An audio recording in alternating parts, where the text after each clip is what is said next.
సభ్యులందరూ కూడా సాధారణంగా ఆహ్వానం తెలియజేస్తున్నారు.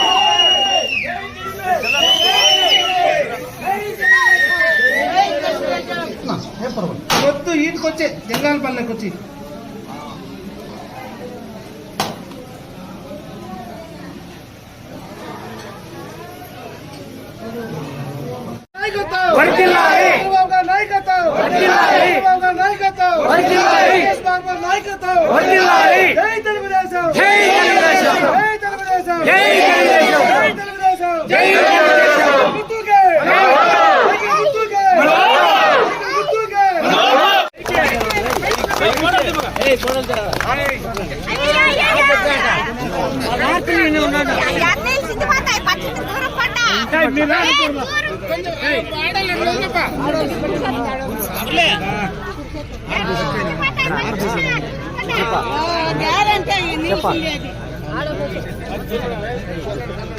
కొద్దిగా ఆడవాళ్ళు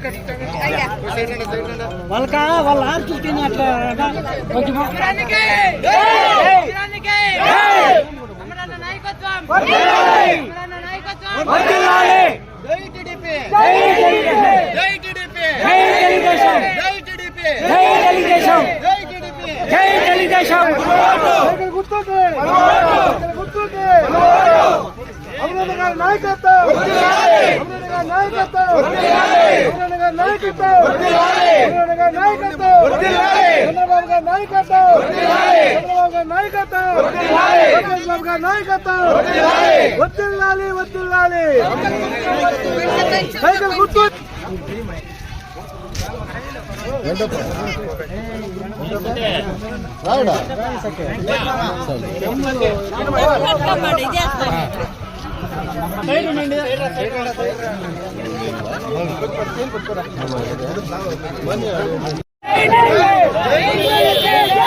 తర్వాత అన్ని రకాలుగా కూడా ప్రజా వ్యతిరేక విధానాలు అవలంబిస్తా ఉంది.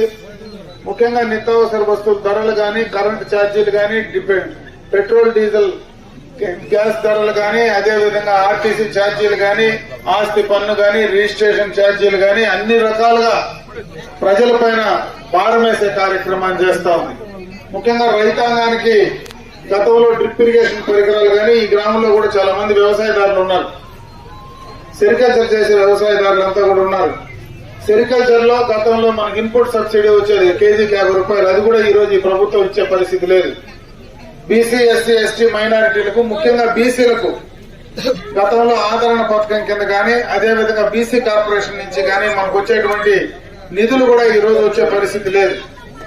ఇవన్నీ ఈ ప్రభుత్వం వచ్చిన తర్వాత ఒక పక్క మన పైన భారాలు వేస్తూ, ఇంకొక పక్క మనందరినీ కూడా అప్పుల ఊబిలో ముంచి భవిష్యత్ తరాలు అంటే ముఖ్యంగా మన తర్వాత తరాలు, ముఖ్యంగా యువకులందరినీ కూడా భవిష్యత్తు నాశనం చేసేటువంటి పరిస్థితి ఈ రోజు ఈ ప్రభుత్వంలో కనపడతా ఉంది. అందుకే ఈ రాష్ట్రానికి చంద్రబాబు నాయుడు లాంటి దూరదృష్టి, చంద్రబాబు నాయుడు లాంటి విజన్ కలిగినటువంటి నాయకత్వం అవసరం అని చెప్పి ఈ రోజు పవన్ కళ్యాణ్ గారు కూడా మరి చంద్రబాబు నాయుడు గారితో కలిసి ఈ రాష్ట్రంలో ఎన్నికల్లో అధికారంలోకి రావాలని చెప్పి ఈ రోజు ముఖ్యంగా కూడా పనిచేస్తా ఉన్నాం. ఈ రాష్ట్ర ప్రభుత్వంలో ఉమ్మడి ప్రభుత్వం అధికారంలోకి వచ్చిన తర్వాత చాలా కార్యక్రమాలు రాష్ట్ర ప్రభుత్వం నుంచి చేయబోతా ఉన్నాం. కొత్తగా వచ్చే ప్రభుత్వంలో ఇప్పుడు మనందరికీ పెన్షన్ 3,000 రూపాయలు వస్తా ఉంది. రేపు కొత్త ప్రభుత్వం ఏర్పాటైన తర్వాత 3,000 పెన్షన్ ను 4,000 రూపాయలు చేయడం జరుగుతుంది. మొదటి పెన్షన్ కింద ఈ 3 నెలల్లో నెలకు 1,000 రూపాయలు కూడా కలిపి ఒకేసారి 7,000 రూపాయలు పెన్షన్దారులకు అందించే కార్యక్రమాన్ని తీసుకోబోతా ఉన్నాం. ముఖ్యంగా మహిళలకు, బీసీ మహిళలకు ఈ రోజు ఏదైతే 50 సంవత్సరాలు పైబడినటువంటి మహిళలు అందమైనటువంటి చట్టాలు తెస్తూ ప్రజలకు ఉపయోగపడే కార్యక్రమం లేకుండా ప్రజలపైన భారం వేస్తూ, నేనేదో ప్రజలకు మేలు చేస్తా ఉన్నా, నేను అప్పు తెస్తా ఉన్నా, లేదంటే ట్యాక్సులు వేస్తా ఉన్నా, నేను 130 సార్లు బటన్ నొక్కినా నాకు 2 సార్లు మీరు బటన్ నొక్కేదానికి ఏమీ ఉన్నాడు, నేను ఒక్క ఛాన్స్ అని ఆయన నొక్కే బటన్ మనం పూర్తిగా మునిగిపోయేటువంటి పరిస్థితి ఉంది. ఆ ఒక్క ఛాన్స్ ఇచ్చిన దానికే ఈ రోజు మన రాష్ట్ర పరిస్థితి ఇట్లుంది. మళ్ళా రెండో ఛాన్స్ ఇస్తే మన నెత్తిన మనం భస్మాసుర హస్తం పెట్టుకున్నట్టే. అందుకే జగన్మోహన్ రెడ్డిని రాజకీయంగా ఇంటికి పంపించాలని చెప్పి ఈ సందర్భంగా మీ అందరికీ తెలియజేసుకుంటూ, ఈ గ్రామంలో ఏదైతే మన జంగాలపల్లి గ్రామంలో మనకి ఇంకా చాలా కార్యక్రమాలు చేయవలసినవి ఉన్నాయి. ఈ రోజు ఇక్కడ అంగన్వాడీకి సంబంధించినటువంటి బిల్డింగ్ కావచ్చు, రకరకాలుగా ఇంటర్నల్ రోడ్లు కావచ్చు, ఇవి కొన్ని కార్యక్రమాలు గత ప్రభుత్వంలో మనం కొన్ని పూర్తి స్థాయిలో చేయలేకపోయాం. ఆ రోజు ఉన్నటువంటి పరిస్థితుల్లో కొన్ని వరకే మనం చేయగలిగాం. రేపు ప్రభుత్వం అధికారంలోకి వచ్చిన తర్వాత ఖచ్చితంగా మీరు ఏదైతే కోరతారో, నేను మళ్ళీ జంగాలపల్లి ఖచ్చితంగా 100% వస్తాను. మనం గెలిచిన తర్వాత, అధికారం వచ్చిన తర్వాత నేను మొట్టమొదటిగా మళ్ళా జంగాలపల్లి గ్రామానికి వస్తా. ఆ రోజు మీరు ఈ గ్రామానికి సంబంధించి ఏది కోరితే అది చేసి ఇవ్వడానికి నేను సిద్ధంగా ఉంటానని చెప్పి సందర్భంగా మీ దృష్టికి తెస్తా ఉన్నా. ఎందుకు చెప్తా ఉన్నానంటే నేను 45 సంవత్సరాలు